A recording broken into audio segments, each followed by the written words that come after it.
passando Boa para noite. mim. Boa noite a todos. Desculpa o atraso, a gente teve alguns problemas técnicos hoje, bastante, inclusive, mas deu tudo certo. Então, é com enorme prazer que a LANEC apresenta essa aula, que é tão importante para todo mundo que faz medicina, né? Afinal, todo mundo vai ter um paciente neurológico por aí, independente da especialidade que tenha. E a nossa aula é a semiologia neurológica que todo médico deve saber. É com a professora, com a nossa doutora Gabriela Bolchetti, professora do curso de medicina da PUC e da Pequeno Príncipe, formada pela PUC, fez residência residência médica em neurologia pelo Hospital Cajuru, fellowship em neuroonco na Universidade Federal de São Paulo e mestrado na Universidade Federal de São Paulo. Prof, é um prazer para a gente ter você aqui hoje. A tua aula foi muito, muito, muito aguardada. A gente já tem vários comentários aqui com boa noite. A gente teve muitos inscritos, até bem mais do que a gente achou que ia ter. E é um prazerzaço ter você aqui. Então, bora lá, vamos começar, né? Maravilha. Obrigada, Rafa. Obrigada pelo convite dessa liga tão querida, né? Muito obrigada pelo convite. Acho que essa aula realmente é muito pertinente. Desculpa de novo para o pessoal que está nos assistindo. A gente teve realmente vários problemas, porque como é uma aula que é muito prática, a gente precisa dar presencialmente, a gente teve que colocar vários vídeos na aula e aí para usar nas plataformas de transmissão, os vídeos não estavam dando certo. Mas agora vai dar certo. Então, boa noite para todo mundo que está nos assistindo aí. Muito obrigada pela presença.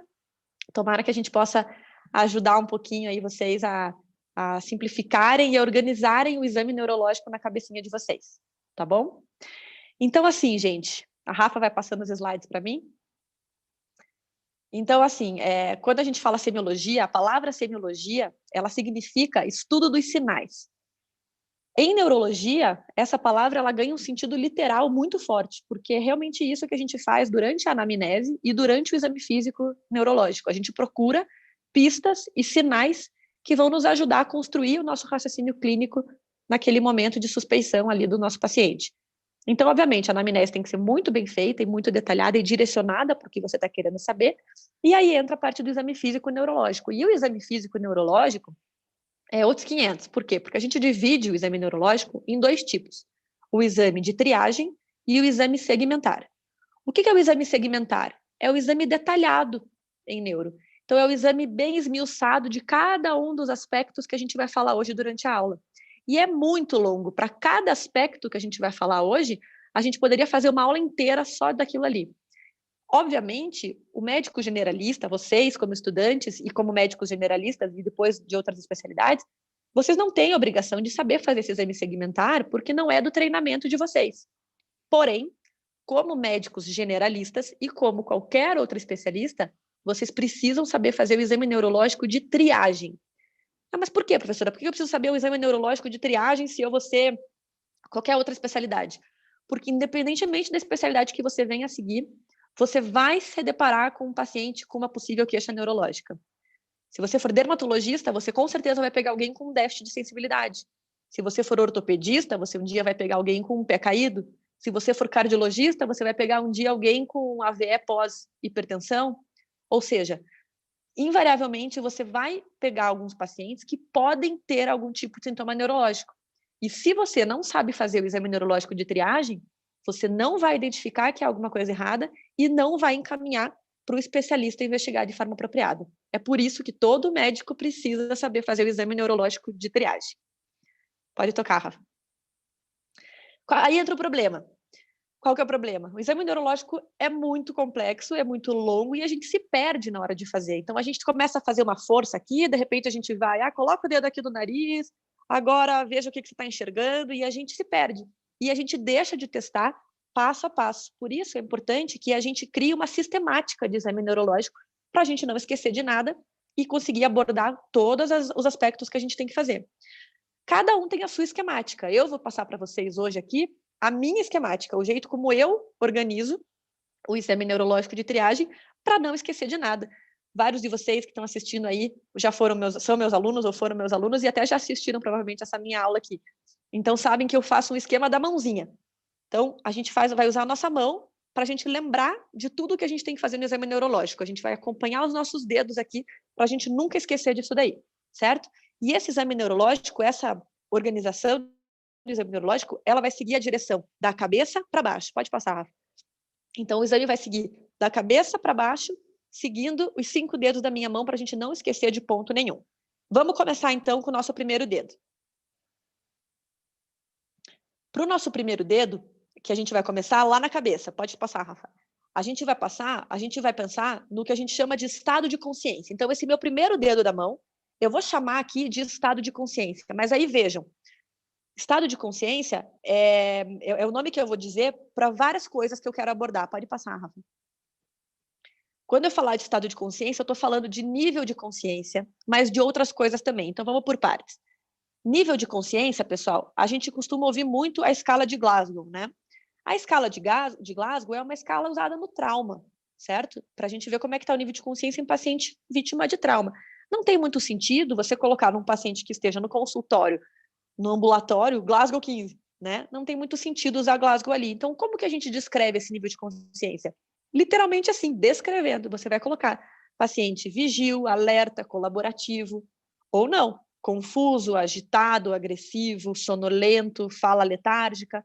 Então, você vai descrever como que esse paciente está, o jeitão desse paciente. Ainda nesse nosso primeiro dedo, que a gente vai chamar aqui de estado de consciência, a gente vai observar a parte da ectoscopia, ou seja, a faces do paciente, se ele tem alguma face sindrômica, por exemplo, a atitude desse paciente, se ele está numa posição antálgica ou algo do gênero, a linguagem, se há alguma dificuldade na linguagem ou alteração, algum movimento anormal, alguma distonia, algum tremor, enfim. Então, no nosso primeiro dedo vai ser o estado de consciência e essa parte toda de ectoscopia, o jeitão do meu paciente, ok? Pode tocar, Rafa.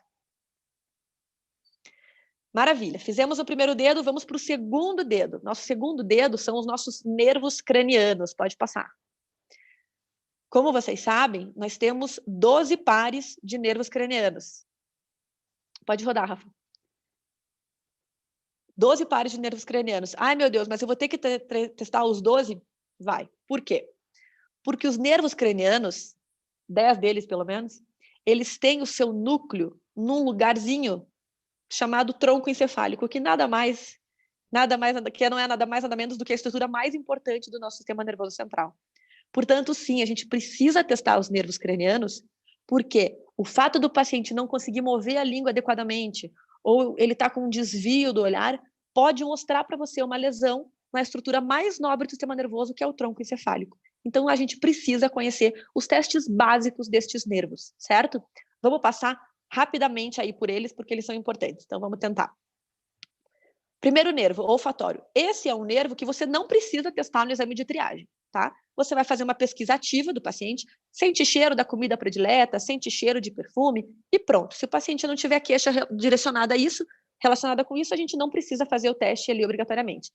Com observação, agora, nesse nosso contexto aí de pandemia de coronavírus, essa indagação a respeito do olfato se tornou absolutamente importante, como vocês sabem, né? Vocês já devem ter visto, com certeza, a alteração de olfato aí, a hiposmia está super associada aí aos quadros de coronavírus. Então, de modo geral, ele não entra no nosso exame de triagem, tá? Mas com esse adendo aí, esse asterisco de importância nesse contexto atual. Pode passar, Rafa. Segundo nervo, nervo óptico. O nervo óptico, ele serve para quê? Para nossa visão, entre outras coisas, tá? Aqui nessa coluna de função, eu vou colocar só as funções principais de cada nervo, a gente não vai entrar em detalhes. Então, assim, o nervo óptico vai fazer a nossa visão, ele vai ver o que, né, a gente consegue avaliar o que eu estou literalmente enxergando, qual que é o meu campo visual. Pode passar, Rafa. Então, o teste que a gente faz para avaliar o campo visual é a chamada campimetria. Então, observem aqui no vídeo que o médico fecha o olho, ele pede para a paciente fechar o olho contrário, ou seja, o olho que está do mesmo lado que ele, e ele vai pedir, então, para essa paciente se ela consegue enxergar nos 4 quadrantes com o olho que está aberto. Então, ele testa os 4 quadrantes. Aqui ele está mostrando a distância apropriada, que é a distância dos teus braços razoavelmente esticados, certo? E aí, depois que você fizer com um lado, você vai para o outro lado. Então, percebam, ó, ela fechou agora o lado direito, ele fechou o olho esquerdo dele, e ele avalia se ela enxerga os dedos se movendo nos 4 quadrantes, direita e esquerda, no quadrante da parte superior e na parte inferior. Este teste se chama avaliação de campimetria. Desse jeito, você testou o nervo óptico dos dois lados, ok? Pode passar. Aí a gente vai entrar aqui. O próximo nervo, óculo-motor, que é o nervo número 3, o nervo troclear, que é o 4, e o abducente, que é o 6º.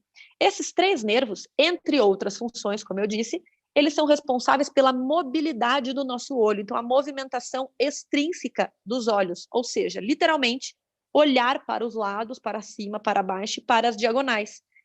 Essa função de olhar para os lados, enfim, funciona com um jogo de forças, de músculos. Então, nós temos diversos músculos aqui ao redor dos olhos que, por mecanismo agonista-antagonista, fazem esse jogo de força que move o nosso olho para um lado ou para o outro, certo? Regrinha aqui para a gente lembrar da distribuição aqui dos nervos. O 4º nervo troclear é o que faz a inervação do oblíquo superior, que é o músculo que está aqui por cima. O 6º, que é o abducente, faz a inervação do músculo aqui da lateral, que é o reto lateral. E todos os outros músculos são inervados pelo 3º, que é o óculo-motor. Então, a regrinha, a brincadeira é 4 e 6, o resto é 3. Então, 4 e 6, o resto é 3. 4 sendo o oblíquo superior, o troclear inervando o oblíquo superior, o 6º inervando o abducente, inervando o reto lateral, e todos os outros são inervados pelo óculo-motor. Beleza. Se eu quero testar, portanto, a minha movimentação ocular, o que eu vou fazer? Eu vou pedir para o paciente mover os seus olhos para todos os lados. Pode passar, Rafa, por favor? Vamos olhar aqui no vídeo. Então, observem. O médico pede para o paciente acompanhar o dedo dele e ele faz este movimento em H. Ele leva, então, a abdução completa para um lado, a adução completa para o outro, olhar superior, olhar inferior. E aqui uma observação importante. Para a gente testar o troclear, que está inervando o oblíquo superior, a gente precisa olhar na diagonal inferior contrária. Então, observem, para eu testar este oblíquo superior do meu lado, eu tenho que fazer o meu paciente olhar para esta diagonal inferior aqui do meu lado direito, certo? Então, tem que ser esse movimento em H, não dá para a gente fazer só olhar para cima, olhar para baixo, olhar para um lado, olhar para o outro. Tem que ter estas duas pontas nas diagonais inferiores e superiores. Por isso que a letra H funciona bem, você consegue testar todos os grupos musculares. Puxa vida, professora, na hora de fazer o teste eu fiquei na dúvida se esse olho que não foi ou se esse que foi pouco.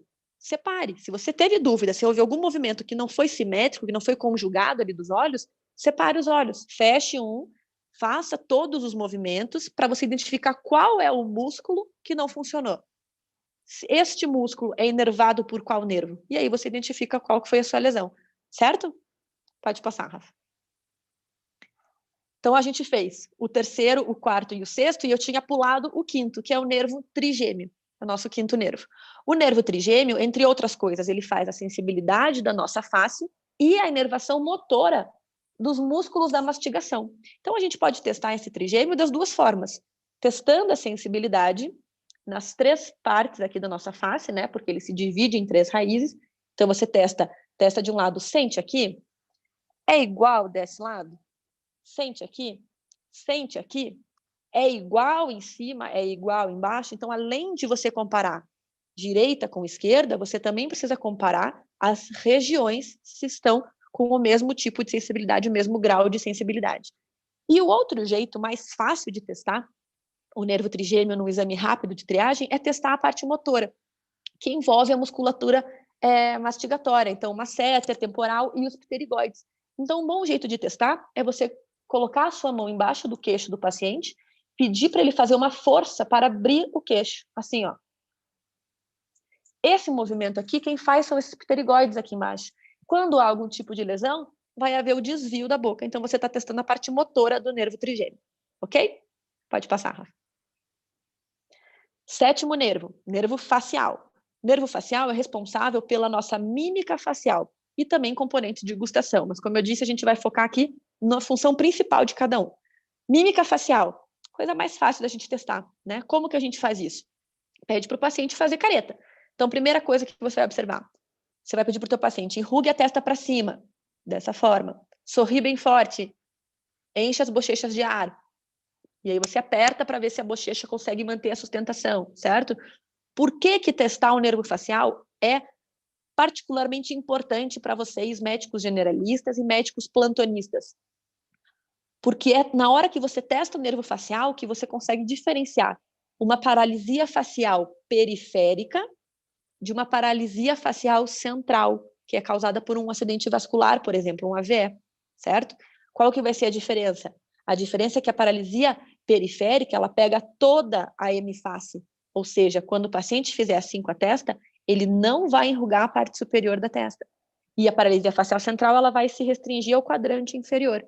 Isso é fundamental, gente, porque faz toda a diferença você pensar que é uma paralisia periférica por uma lesão viral no nervo facial, um vírus que se instalou ali, tu tem tropismo pelo nervo facial e lesionou um pouco o nervo, e é uma coisa mais simples, autolimitada, de modo geral, do que uma paralisia central, que é por um AVE, um acidente vascular. Se a gente não identifica isso com essa simples manobra de fazer a mímica facial, você pode mandar embora um paciente que tinha que ser internado porque acabou de ter um AVE, certo? Então é dessa forma que a gente testa o nervo número 7. Pode passar, Rafa. Nervo número 8, o vestíbulo coclear. Ele participa da parte auditiva e da parte de equilíbrio, certo? Esse nervo, de modo geral, a gente também acaba testando na prática, no exame de triagem, apenas quando há algum tipo de queixa. Uma forma muito simples de você testar é você se posicionar atrás do paciente e emitir algum ruído na orelha desse paciente, numa distância que seja equivalente a você, né? A fonte de ruído seja equivalente ao paciente e você vê se você consegue ouvir o ruído na mesma distância do paciente e, à medida em que esse ruído se afasta ou que esse ruído diminui, se o paciente também, se a hora que confronta com a sua percepção, se está aproximado aquilo ali. Obviamente, partindo do pressuposto que a sua audição, o seu nervo esteja ok, né? Então, a gente pode testar fazendo essa questão, esse estímulo auditivo, mas é um nervo que, de modo geral, assim como o primeiro, a gente pode testar só se houver uma queixa específica para ele. Pode passar, Rafa. Aí entra o 9 e o 10. O nono, que é o glossofaríngeo, e o vago, são nervos responsáveis, entre outras coisas, pela nossa musculatura mastigatória aqui, de orofaringe, desculpa, a nossa musculatura de orofaringe. Então, são eles que garantem a retificação da nossa úvula, a elevação do nosso palato, certo? Então, a gente vai testar dessa forma. A gente pede para o paciente abrir a boca e a gente vai ver se a úvula está retificada, se há uma elevação simétrica do palato. Eu tenho um videozinho aqui para mostrar. Pode passar, Rafa, por favor.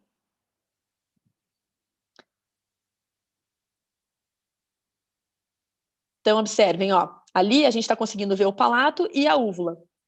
Quando a gente pede para o paciente falar, percebam como o palato se eleva simetricamente. Quando há lesão destes nervos, a gente vai ter desvio da úvula e a gente vai ter uma elevação assimétrica do palato. Um lado desse céu da boca do palato vai levantar e o outro não.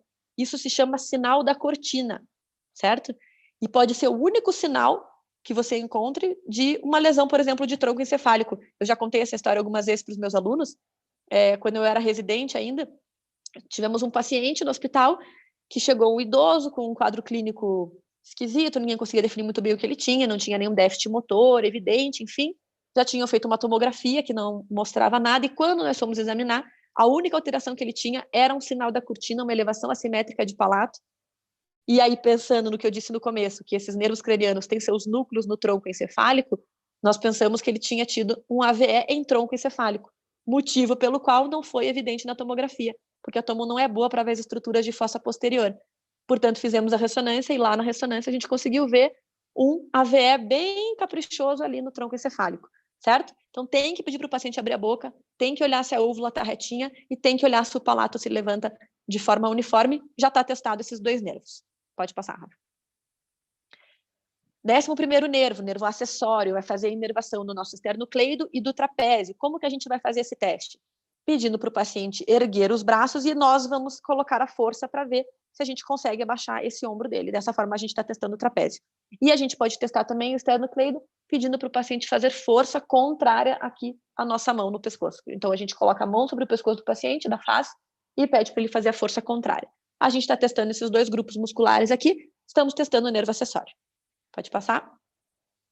E o último nervo, hipoglosso, movimentação da língua. Vai pedir para o paciente colocar a língua para fora, colocar a língua para um lado, para o outro, para cima, para baixo. Está testado o nervo hipoglosso. Se tiver algum tipo de alteração, a gente vai ver algum desvio da língua. Certo? Então, dessa forma, a gente viu os 12 pares de nervos cranianos. Tá bom? Pode passar, Rafa. Então, seguindo aqui no nosso bonequinho. Vimos estado de consciência. Vimos nervos cranianos, estamos descendo, vamos ver agora força muscular e tônus. Pode passar, Rafa, por favor. Primeira coisa que a gente precisa entender, quando a gente vai testar a força muscular, a gente precisa saber como que a gente vai graduar essa força muscular, tá? Então, vamos começar de baixo para cima. Pode colocar, tem um vídeo para rodar ali, Rafa, por favor. Vamos começar de baixo para cima, tá? Na escala de força. Grau 5 é a força normal, é quando a gente impõe a resistência e o paciente briga com a gente, ele luta com a gente. Grau 4 é quando o paciente perde da gente. Ele chega a fazer força, mas ele perde ali a queda de braço. Grau 3 é quando o paciente não consegue nem brigar, mas ele consegue erguer o braço dele da gravidade. Grau 2 é quando ele não consegue erguer o braço do leito, mas ele consegue mover no leito, no plano ele consegue mobilizar. Grau 1 é quando a gente consegue observar apenas a contração muscular, quando a gente faz o movimento, ou quando o paciente tenta, e grau 0 é quando a gente não tem nenhum tipo de movimentação. Então, relembrando, grau 5, normal. Eu imponho resistência e o paciente responde com a resistência também. Grau 4, o paciente tem resistência, ele demonstra força, resistência, mas ele perde, ele está fraco, literalmente. Grau 3, eu não consigo colocar nenhuma resistência que ele já perde de cara, mas ele levanta sozinho. Ele consegue erguer o braço da mesa, por exemplo. Grau 2, ele não consegue erguer o braço da mesa, mas ele consegue mexer o braço na própria mesa. E grau 1, ele vai ter apenas o tônus, a contração observada, e grau 0 não tem nada de força. Então, a partir do momento que eu sei graduar a força, eu tenho que ir para os principais grupos musculares. E aqui entra a principal diferença do exame neurológico de triagem para o exame neurológico segmentar. Na triagem, gente, a gente faz alguns músculos, basicamente uns 3 músculos de membro superior e membro inferior e está resolvido, tá? No exame segmentar, isso é muito mais detalhado, a gente testa grupo por grupo, raiz por raiz, tá? Tem um outro videozinho aí, Rafa, pode passar, por favor, na sequência? Então, vamos lá. Então, aqui ele vai observar a gente vai ver os principais grupos. Então, aqui a gente está fazendo, ó, a força nesse movimento, a gente está testando ali deltoide, agora aqui a gente está testando bíceps, tá? Principalmente, pede para o paciente fazer uma força agora para baixo, ao contrário da mão do médico, a gente está testando a parte posterior aqui no tríceps, certo? E a gente pode fazer ainda os testes aqui dos flexores e extensores da mão e dos dedos, certo? Então, um jeito de fazer é fazer o paciente fazer a flexão para trás e você vai impor a resistência, e a mesma coisa para você testar flexores e extensores. Então, basicamente, membros superiores, o que a gente testa? Basicamente, pede para o paciente ficar com os braços bem abertos, como um avião, você vai colocar a força aqui em cima para testar a parte aqui de deltoide. Aí pede para o paciente ficar nesta posição, você impõe a resistência, ou melhor, você pede para o paciente iniciar o movimento e aí você impõe a sua resistência contrária para testar bíceps. Mesma coisa do outro lado, pede para o paciente empurrar a sua mão para baixo. Ele começou a empurrar, você impõe a resistência para a gente testar a parte de tríceps, a parte posterior, certo? Fez aqui esses 3 grupamentos musculares, já é uma triagem apropriada, né, para uma avaliação inicial, certo? Pode passar, Rafa.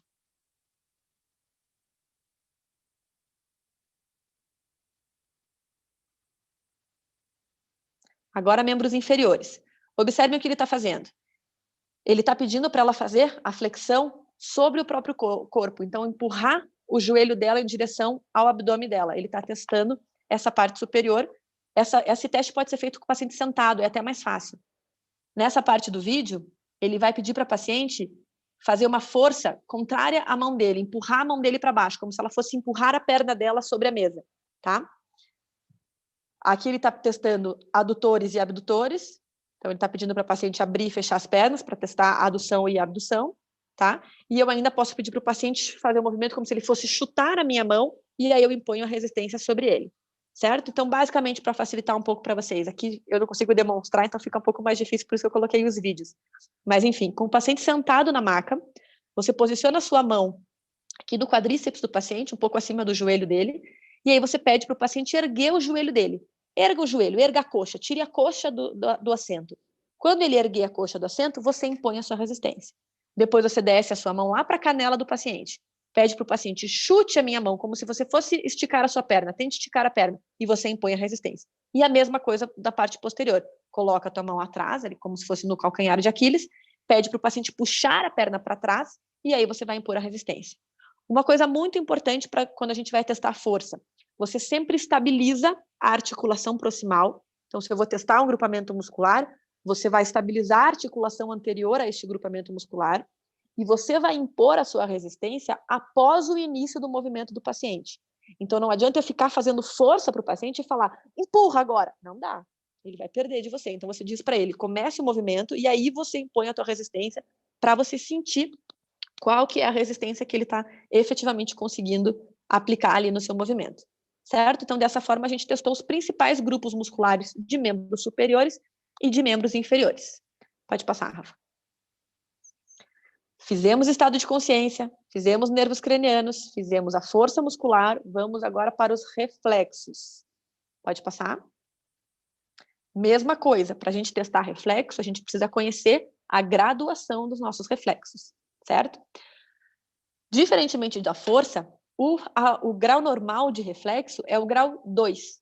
Então, grau 2 é o que a gente chama de normoreflexia.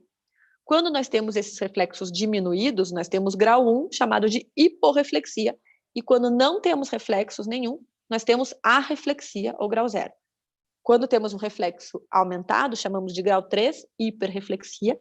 E quando esse aumento é tão significativo a ponto de fazer um clonus, isso chama grau 4. Tem um videozinho para rodar aí, vocês vão entender um pouco melhor.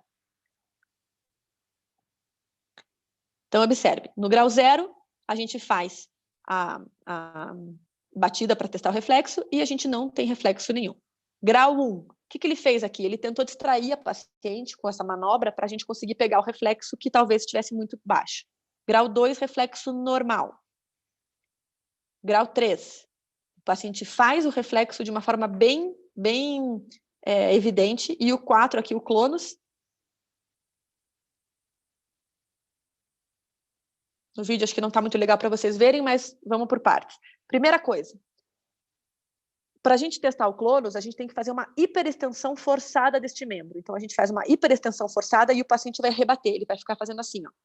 Você vai fazer a hiperextensão do pé e ele vai ficar batendo na tua mão dessa forma como eu estou fazendo aqui, certo? Quando você faz o teste de reflexo, você vai percutir e é para você sentir a contração muscular, sem observação de movimento. Quando você tem um movimento acontecendo, aí é o que a gente chama de hiperreflexia, ou seja, grau 2, normoreflexia. Eu percuto e sinto a contração. Grau 3, hiperreflexia. Eu percuto e tenho um movimento como consequência dessa batida. Grau 4, eu vou ter um clonus acontecendo. Grau 1, hiporreflexia, eu sinto o reflexo, mas ele está diminuindo. Gente, para a gente sentir se ele está diminuído ou não, é mão, é prática, tá? Então, não tem muito como ensinar isso. A gente tem essa parte de ver o movimento ou não ver o movimento, mas sentir normoreflexia para hiporreflexia, isso realmente é com a prática que vocês vão conseguir adquirir essa sensibilidade. E é fácil de fazer, tá? Coisas importantes na hora de testar o reflexo. Forma de pegar no martelo. Quando a gente pega no martelo, a gente tem que pegar na extremidade final do martelo, certo? E a gente precisa deixar a nossa mão solta, como um pêndulo. A gente segura o martelo de forma firme, mas a mão tem que estar solta o suficiente para você conseguir fazer um toque firme, uma batida firme, mas para ser mole o suficiente, solto o suficiente, para você poder sentir a vibração que vai correr pelo martelo até a sua mão, tá? Então, essa é a forma correta da gente fazer a pesquisa dos reflexos. Tem um outro videozinho aqui para a gente ver os principais grupos de reflexos que a gente tem que avaliar. Então, ó, membros superiores. O médico vai demonstrar ali no vídeo agora o primeiro reflexo, que é aqui o nosso braquiorradial. Percebam que ele vai percutir exatamente em cima do tendão, para observar se há algum tipo de movimento, certo? Em seguida, ó, ele está indo para o reflexo bicipital. E aqui uma observação. O reflexo bicipital é o único que a gente bate em cima do dedo, a gente percute em cima do dedo, porque a cabeça do bíceps é larga, então a gente percute no dedo para concentrar essa energia. Todos os outros a gente percute diretamente sobre o tendão, tá? Então o bicipital é o único que a gente percute sobre o dedo. Aqui ele está fazendo essa manobra de rodar o braço do paciente para frente para percutir o tricipital aqui atrás, tá? Essa é uma forma de se fazer que funciona bem. Outro jeito é você segurar o braço do paciente aqui e você percutir aqui, fica super fácil de ver. Você só tem que garantir que o braço do paciente esteja realmente pendente aqui, solto, sem fazer força. Agora ele foi para os membros inferiores. Então ele vai fazer o reflexo do aquileu ali agora. Então percebam, com os membros soltos, você vai colocar uma leve pressão no pé e você vai percutir ali no tendão de Aquiles e vai observar esse contragolpe do pé sobre a sua mão. Então, você faz essa leve pressãozinha no pé, você empurra com a sua mão o pé para cima e percute no tendão de Aquiles. Ele vai empurrar a sua mão para baixo, assim como a gente consegue ver ali no vídeo. Tá? E o último que ele vai demonstrar aqui é o reflexo patelar. Para a gente achar o local do reflexo patelar, palpem na patela de vocês, sigam a patela descendo, vocês vão sentir o final da patela, uma parte mole, e em seguida a proeminência óssea. É nessa parte mole, entre a patela e a proeminência óssea, que a gente vai percutir. Sempre com as pernas pendentes. Então, o paciente não pode estar com a perna em cima ali da escadinha de subir na maca. Você tem que tirar a escadinha e ele tem que estar com as pernas soltas, senão você perde o reflexo, tá? Tem muita gente que faz com o paciente com o pezinho ali. Não vai ter reflexo ali, certo? Então, novamente, para testar os reflexos, lembrar da graduação dos reflexos, lembrar da forma como a gente pega no martelo e lembrar das manobras, tá? Então, fazer aqui, para pegar o estilo radial, biciptal, a gente pode pegar fazer em cima do dedo, triciptal, membros superiores, se fizer esses 3, está mais do que bom. Membros inferiores, patelar, então pega a patela, vai descendo com a sua mão, você vai sentir um molinho e depois a preeminência óssea. É neste molinho entre a patela e a preeminência óssea. E lá embaixo o aquileu, lembrando do aquileu também com o pé solto, você vai fazer uma leve pressão inferior no pé e vai percutir o tendão atrás e vai sentir esse rebote, esse contragolpe do pé sobre a sua mão, ok? Pode passar, Rafa. Aqui uma observação importante. Reflexo cutâneo plantar. Dá um pause aí no vídeo, Rafa, por favor. Reflexo cutâneo plantar, gente, eu coloquei aqui só porque ele é motivo de muita curiosidade de vocês e de muitos erros, tá? Ele não tem a ver com esses reflexos tendinosos profundos que a gente estava conversando, tá? Mas como eu disse, ele é motivo de muita curiosidade e de muito erro, por isso que eu coloquei ele aqui. O reflexo cutâneo plantar, ele tem uma forma correta de ser feita. Qual que é o principal erro que a gente tem aqui? A gente costuma falar que é o sinal de Babinski, né? O reflexo de Babinski. Vejam, o reflexo cutâneo plantar normal, ele é uma flexão do hálux quando a gente faz o movimento de fricção do pé, como eu vou mostrar daqui a pouco no vídeo. Quando, ao fazer este movimento de fricção, o nosso hálux, o primeiro movimento do hálux é de extensão, isso sim se chama sinal de Babinski. Portanto, gente, não existe Babinski negativo, certo? O sinal de Babinski ou ele está lá ou ele não está lá, certo? Não existe Babinski negativo, é reflexo cutâneo plantar em flexão ou reflexo cutâneo plantar em extensão. Se for reflexo cutâneo plantar em extensão, aí você pode dizer que o paciente possui o sinal de Babinski, certo? Vamos olhar ali no vídeo como que a gente faz esse reflexo cutâneo plantar. Então, percebam, você vai correr uma força neste sentido, como o médico acabou de fazer, na parte lateral do pé, correndo para a direção do hálux, é esse movimento angulado. E aí você vai observar o primeiro movimento do hálux, tá? Nos livros, eles descrevem o sinal de Babinski como uma extensão lenta e majestosa do hálux. Olha que chique, tá? Então, esse é o sinal de Babinski, certo? Então, é dessa forma que a gente faz o reflexo cutâneo plantar. Reflexo cutâneo plantar, gente, é absolutamente importante. Ele tem uma alta sensibilidade. Por quê? Ele identifica para a gente lesões de primeiro neurônio motor, lesões do sistema nervoso central. E algumas vezes ele é o único sinal ou o primeiro sinal que a gente consegue identificar para fazer o diagnóstico de uma lesão do sistema nervoso central. Eu conto essa história também para alguns dos meus alunos. Também quando eu era residente, peguei uma paciente, acho que era SEMUM até que a gente estava na época, com história de dor de cabeça, tinha história de enxaqueca de repetição, enfim, estava sendo tratada, estava ali já há mais de um dia na unidade, aguardando como um caso de cefaleia, né, enxaqueca. E quando eu fui examiná-la, já na conversa, ela me disse que a dor dela era uma dor diferente da que ela sempre tinha, que era a pior dor da vida dela. Isso já gera um sinal de alerta para a gente, né, que são sinais de alerta em cefaleia, que é uma outra aula. E assim que eu fui examiná-la, comecei a fazer o exame e logo no início eu fiz o reflexo cutâneo plantar e ela tinha o sinal de Babinski. Ou seja, não era só uma enxaqueca. Essa paciente tinha alguma coisa acontecendo no sistema nervoso central e isso se confirmou, ela teve uma HSA e ela tinha mais alguns aneurismas prontos para romper. Felizmente ela foi encaminhada para o hospital e tratada rapidamente. Então vejam a importância da gente fazer o reflexo cutâneo plantar sempre nos pacientes. Pode passar, Rafa. Fizemos estado de consciência, fizemos nervos cranianos, fizemos força muscular, fizemos reflexos, vamos para o nosso último dedinho da mão, que são os nossos testes cerebelares, tá? O cerebelo, ele é o nosso grande matemático do corpo, do sistema nervoso. E ele tem muitas funções. A gente vai testar algumas delas. Nesse caso aqui, a gente vai testar 2 delas. Pode passar, Rafa. A gente vai testar a metria e a diadococinesia. A metria, gente, é a nossa noção, é a nossa capacidade de calcular e ajustar o nosso movimento com relação ao espaço.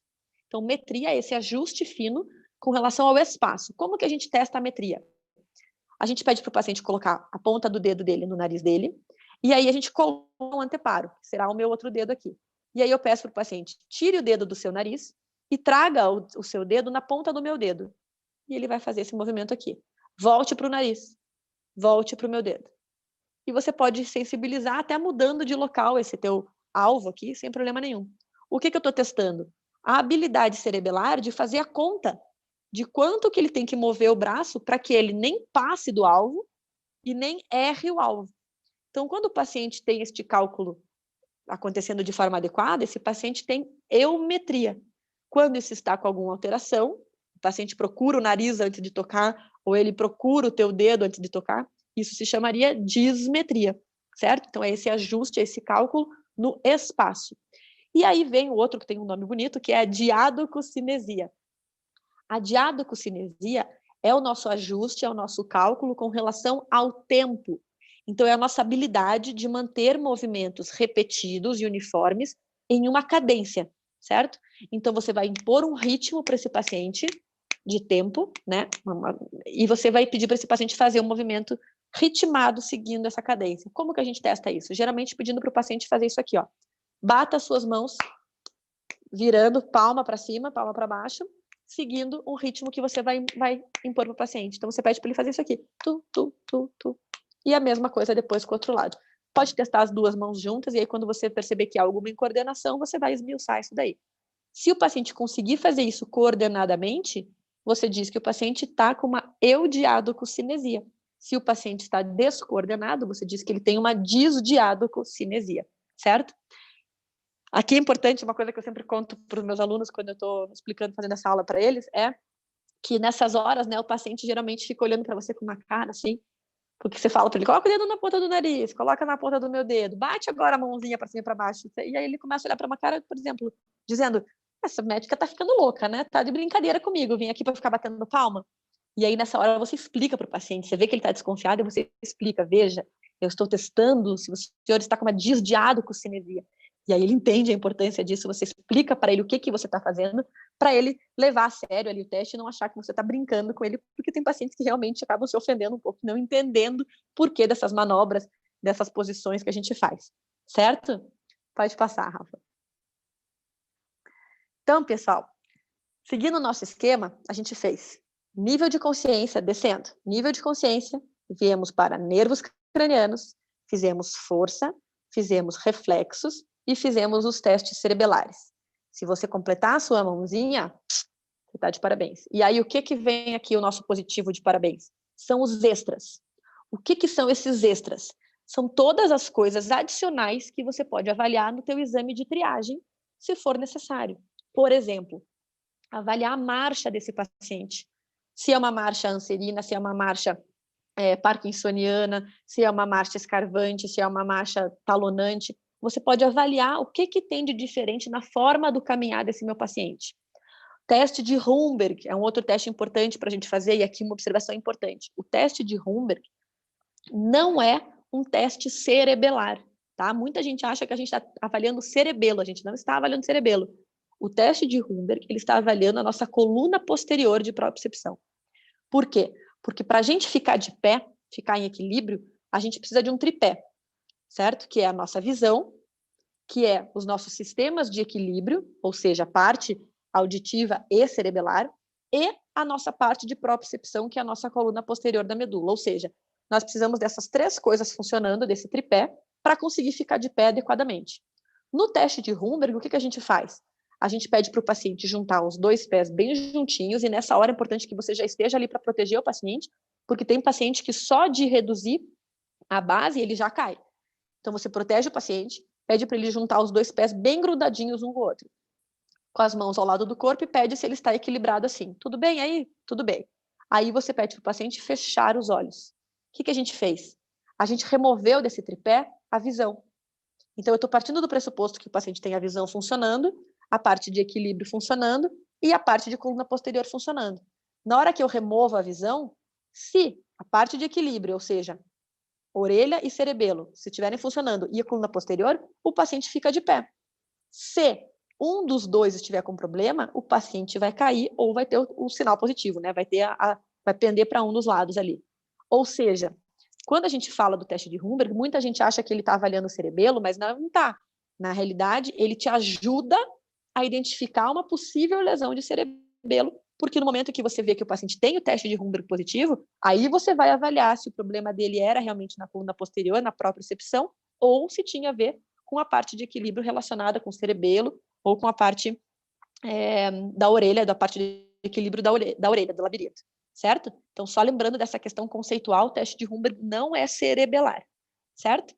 Sinais meníngeos, obviamente, né? A gente vai fazer os sinais de rigidez de nuca, Kernig, Brudzinski, para a gente ver, caso numa queixa de cefaleia, numa queixa de uma suspeita de meningite, um quadro infeccioso, enfim, tá? Então, você vai fazer os testes específicos ali para rigidez de nuca. Sensibilidade também a gente pode fazer só se for uma queixa específica, não precisa fazer no teste de triagem para todo mundo, ou pode fazer de uma forma mais simples, né? Literalmente encostar aqui em cada parte do corpo, no membro superior, e comparar. Sente eu tocando aqui? Sente eu tocando do outro lado? É igual? Ok. Sente tocando na perna? É igual do outro lado?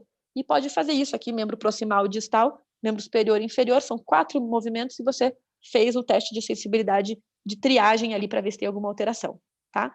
Obviamente, dentro do teste de sensibilidade, quando há alguma alteração ou alguma queixa, a gente tem que fazer essa sensibilidade muito específica para entender se essa queixa de sensibilidade diz respeito a uma raiz nervosa, a um dermátomo, ou se trata-se de uma queixa de sensibilidade, por exemplo, no quadro de uma polineuropatia, que é uma sensibilidade que vem distal para proximal, em forma de luva e bota. Então, a forma como essa alteração de sensibilidade está distribuída no corpo do paciente faz toda a diferença para a gente estabelecer o diagnóstico. Se estamos pensando em polineuropatia, se estamos pensando em queixa de raiz, enfim, de comprometimento de dermátomo ou de nível medular sensitivo, tá?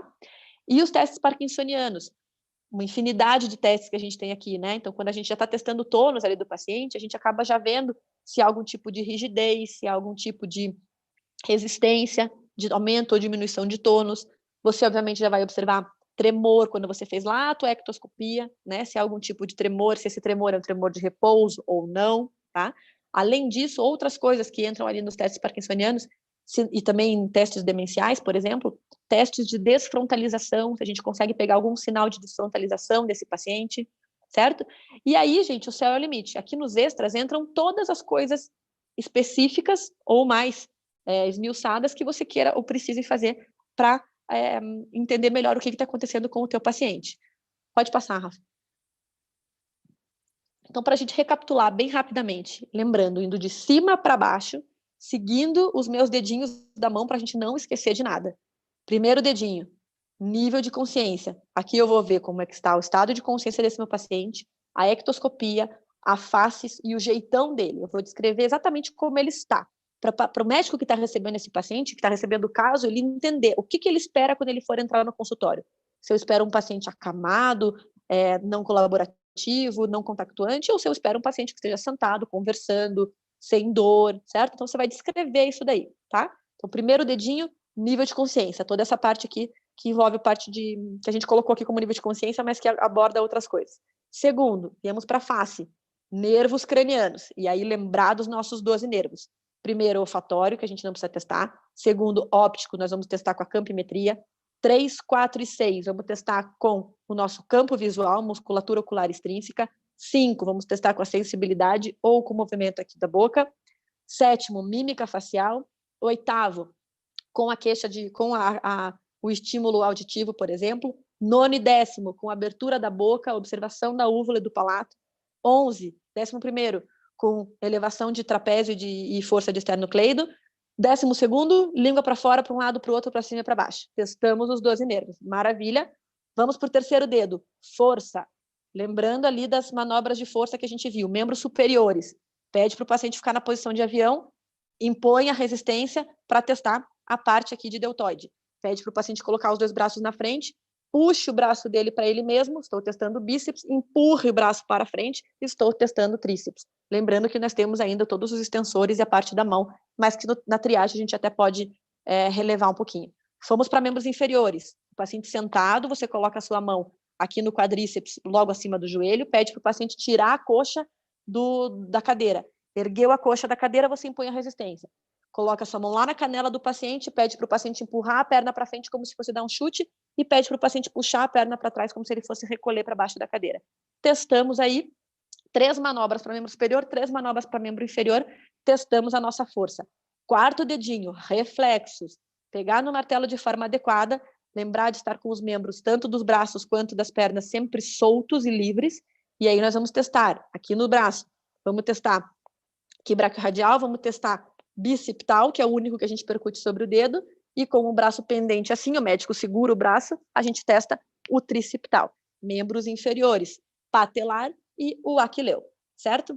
E o nosso quinto dedo, testes cerebelares, metria e diadococinesia, e aqui é sempre bom a gente observar a marcha do paciente, para ver se ele tem uma marcha atáxica, né? Se ele consegue caminhar ou se ele tem aquela marcha irregular, que geralmente nos remete também a lesões cerebelares. Fiz os 5 dedos, estou de parabéns, lembro dos meus extras. Pode passar, Rafa. Lembro dos meus extras, e aí você vai esmiuçar o que mais você precisa fazer aí desse teu paciente. Certo, gente? Pode passar, Rafa. Ou seja, pessoal, mensagem que eu quero deixar aqui para vocês. Não quero também me alongar muito, porque a gente já atrasou muito para começar a aula. Quando você estiver na frente de um paciente, independentemente dele ter queixa neurológica ou não, lembre-se, o paciente não sabe, às vezes, que o sintoma ou aquela queixa que ele tem pode ser potencialmente uma queixa neurológica. Então, tomem por hábito praticar esse exame neurológico de triagem com todos os pacientes de vocês.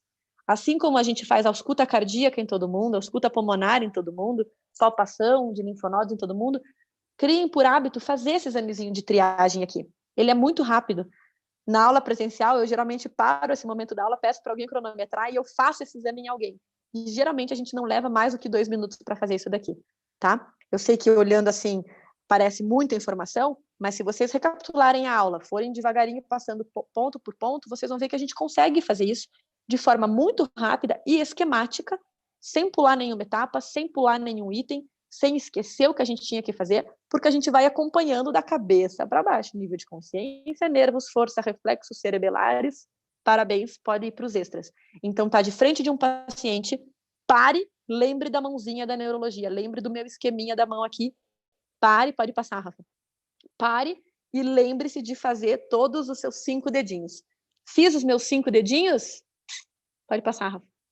Tá de parabéns.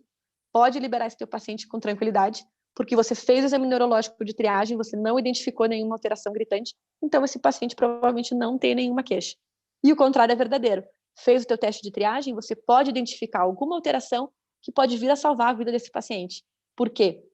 Porque geralmente as doenças neurológicas, elas não podem esperar, certo? E para que a gente possa identificar essas doenças rapidamente, quem vai ter que fazer essa identificação? Vocês.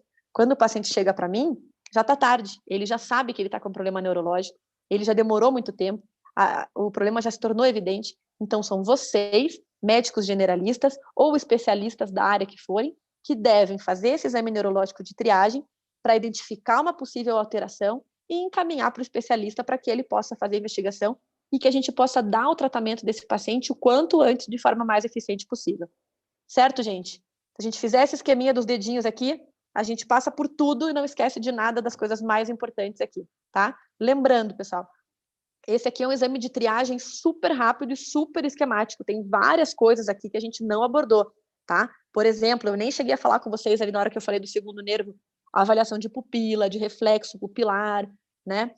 Então tem muitas coisas que a gente não entrou aqui no mérito, porque a ideia era que fosse realmente um esqueminha de exame neurológico para vocês, tá? Então, foi realmente uma coisa básica, a gente não esmiuçou muitas coisas aqui, muitas coisas não foram ditas, mas acho que dá para ser um esqueminha para a gente levar na mão aí e não esquecer de fazer sempre que a gente estiver nos ambulatórios, certo?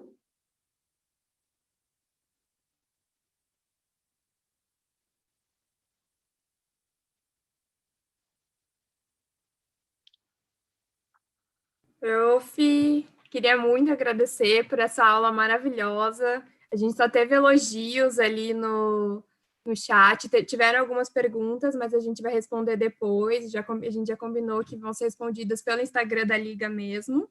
A gente manda para você, você dá aquela ajudinha. Tá bom. E a gente responde, mas eu queria muito, muito, muito agradecer. Foi um sucesso a nossa aula mesmo. A gente não estava esperando que fosse ter tanta gente. E a gente está muito feliz que você, a nossa madrinha da Liga, pôde vir dar essa aula para a gente.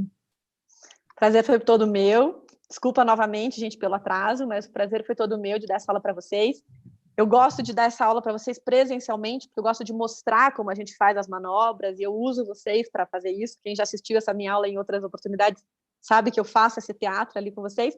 Mas agora a gente tem que se adaptar, né, a esse contexto que a gente está. Por isso que eu coloquei os vídeos na aula. Esses vídeos não fazem parte da minha aula normalmente. Eu coloquei para que ficasse o mais gráfico possível para vocês, para que vocês conseguissem realmente tentar entender como é feita a manobra. Eu sei que não é a mesma coisa, não é o ideal, mas acho que pelo menos deu para ter uma ideia de como que é feita ali a movimentação. E aí, quem sabe mais para frente, quando a gente puder se reencontrar de novo pessoalmente, a gente repete qualquer coisa essa aula outro dia e a gente faz aí uns dos outros aí para vocês conseguirem praticar, colocar realmente a mão na massa. Sim, com certeza. Obrigada mesmo, prof, de verdade. Acho que todas essas 101 pessoas que estão acompanhando a gente agora agradecem. Foi realmente muito, muito bom.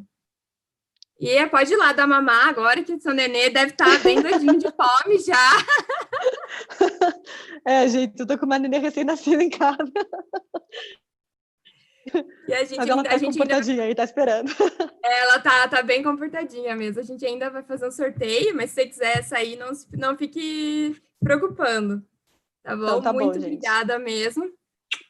Beijo, prof. Obrigada a vocês. Se cuidem todos, tá? Fiquem em casa, certo? Se cuidem, foi um prazer. Muito obrigada de novo. Foi um prazer, foi todo nosso. Beijo. Tchau, tchau, gente. Gente, agora a gente tem o sorteio da Sanarflix, que antes disso a gente vai passar o videozinho deles, só para cumprir o nosso papel aqui, e a Gilda já vai sortear as duas pessoas que vão ganhar 2 assinaturas mensais da Sanarflix.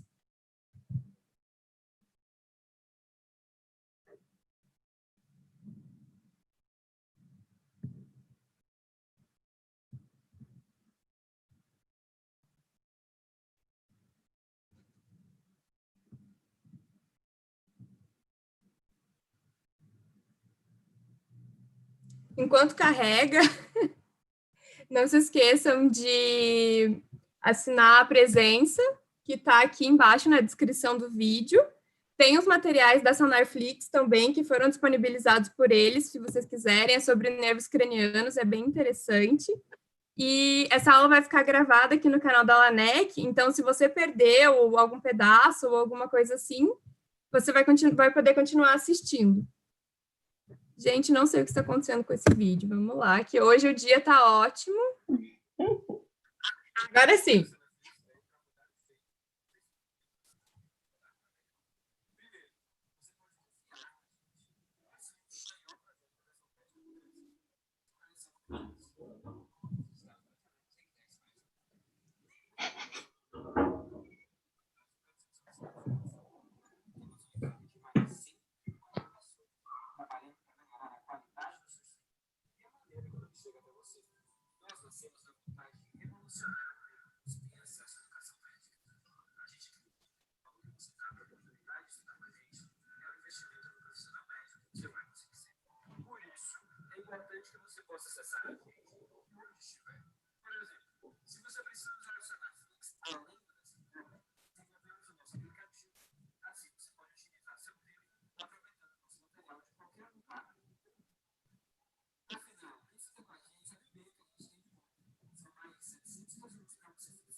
Vai lá, Gilda, manda ver no sorteio, então.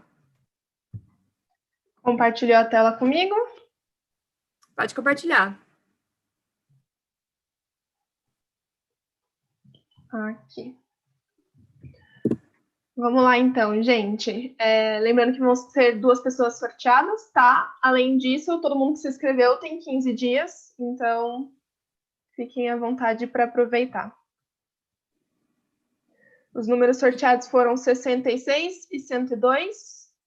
Então, vamos lá, 102. Vitória Mafra, da Medicina PUC Paraná. E deixa eu só lembrar, é 66, né? Isso. E 66, Isabela Cristina Mendes, também da Medicina PUC Paraná. Então, a Isabela e a Vitória podem entrar em contato com a gente aqui, ou pelo WhatsApp ou pela via do chat aqui mesmo. Vocês têm até 1 hora para entrar em contato com a gente poder passar os dados de vocês para a Sanar. Não esqueçam que quem assistiu a aula tem 15 dias grátis de Sanarflix para vocês. Então, só para terminar, a gente gostaria de agradecer muito a presença de todos vocês nessa aula, nos desculpar pelo atraso que foi, a gente sabe que atrasou bastante, foram muitos problemas técnicos hoje, realmente parecia que não queria funcionar, mas, de verdade, muito, muito, muito obrigada.